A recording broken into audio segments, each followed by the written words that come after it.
Shalom,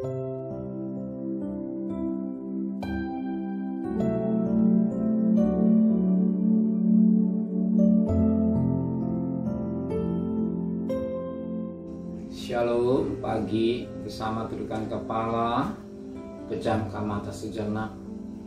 Bapa yang bersamai dan kerajaan surga, yang boleh kami kenali dalam nama Tuhan Yesus Kristus, pagi ini kami adakan mesbah keluarga, mesbah pribadi, kami boleh naikkan pujian penyembahan pada Bapa di surga, dan kami rindu untuk dengarkan renungan firman-Mu.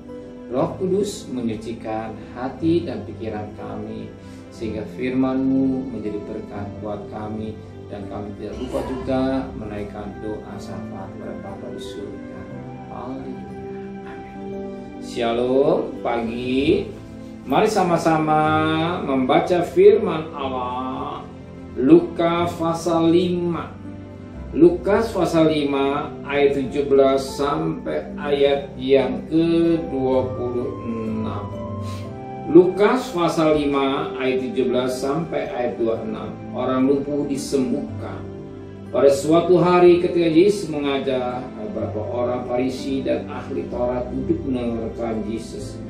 Mereka datang dari semua desa di Galilea dan Yudea dan dari Yerusalem. Kuasa Tuhan menyertai dia, sehingga ia dapat menyembuhkan orang sakit. Lalu datanglah beberapa orang mengusung seorang lumpuh di atas tempat tidur. Mereka berusaha membawa dia masuk dan meletakkan di hadapan Yesus. Karena mereka tidak dapat membawanya masuk berhubung dengan banyaknya orang di situ. Naiklah mereka ke atap rumah, lalu membongkar atap itu dan menurunkan orang itu dengan tempat tidurnya ke tengah-tengah orang banyak, tepat di depan Yesus. Ketika Yesus melihat iman mereka, berkata Yesus, "Hai saudara, dosamu sudah diampuni." Tetapi ahli Taurat dan orang Farisi berpikir dalam hatinya, siapakah orang yang menghujat Allah ini? Siapa yang dapat mengambil dosa selain daripada Allah sendiri?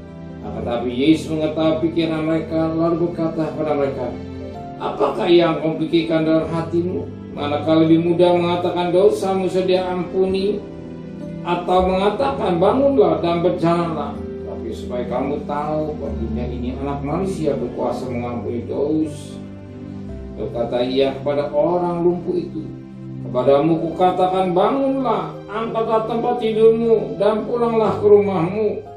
Dan sekitar juga bangunlah ia di depan mereka, lalu mengangkat tempat tidurnya dan pulang ke rumahnya sambil memuliakan Allah.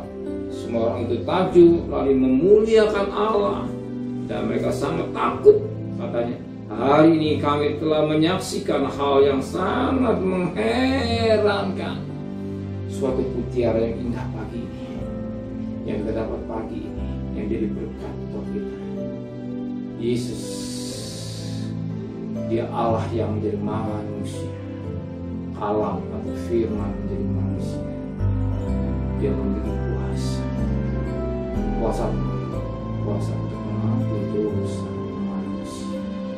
Sebagaimana dikatakan dalam firman-Mu, firman Tuhan berkata pada ayat yang ke-24, "Tetapi supaya kamu tahu bahwa dunia ini anak manusia berkuasa mengampuni dosa."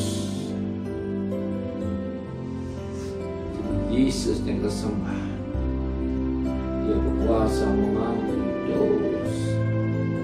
Dan firman Allah dalam 1 Yohanes 1:9, kalau kita mengaku dosa, darah Yesus akan menyucikan dan menghapuskan, membersihkan dosa. Asal kunci mengaku dosa, maka darah Kristus yang akan mengampuni dosa. Dan firman katakan sekalipun merah bagi kami isi akan putih seperti pudong. Satu kunci, ada sesuatu gak beres, minta ampun pada Tuhan. Ya darah Yesus yang mengampuni.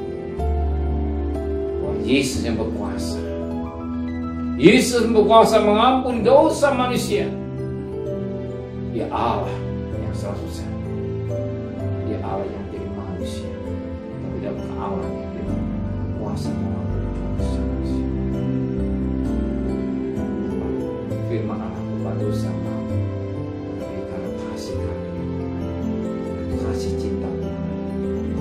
sadar diri kita udah datang kepada Dia, meminta ampun kepada Dia, dosa kita akan diampuni. Amin. Tapi satu kali setelah diampuni, jangan kembali lagi berbuat dosa. Ingat perempuan yang berzina, hukum Taurat harus lempar di batu, dirajam. Semua siapa yang tidak pernah berbuat dosa, dia yang pertama akan wanita berzina. Semua lari dan wanita berubah wanitanya. Sudah ada kan yang melakukan dan disuruh aku tidak berbuat. Ingat, jangan berbuat dosa. Tuhan mau Tuhan ampuni dosa kita, dan juga jangan mengulang lagi. Sebagaimana 2 Petrus 2 ayat 22, bagi kembali ke bagi anjing, kita bukan anjing, bukan manusia, sayang. Amin. Mari sama-sama kita berdoa. Pejamkan mata sejenak. Terima kasih Tuhan buat firman. Menteraikan firman dan hati kami, agar Engkau Allah yang sanggup mengampuni dosa kami. Sering kami tak sadar kami melakukan dosa, tapi kami mengaku dosa. Darah Yesus yang menyucikan dosa kami semua. Dan kami berdiri di hadapan Tuhan bagikan orang benar Tuhan.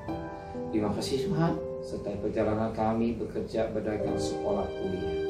Pergi dengan selamat, pulang dengan selamat, dengan tidak kurang satu apapun.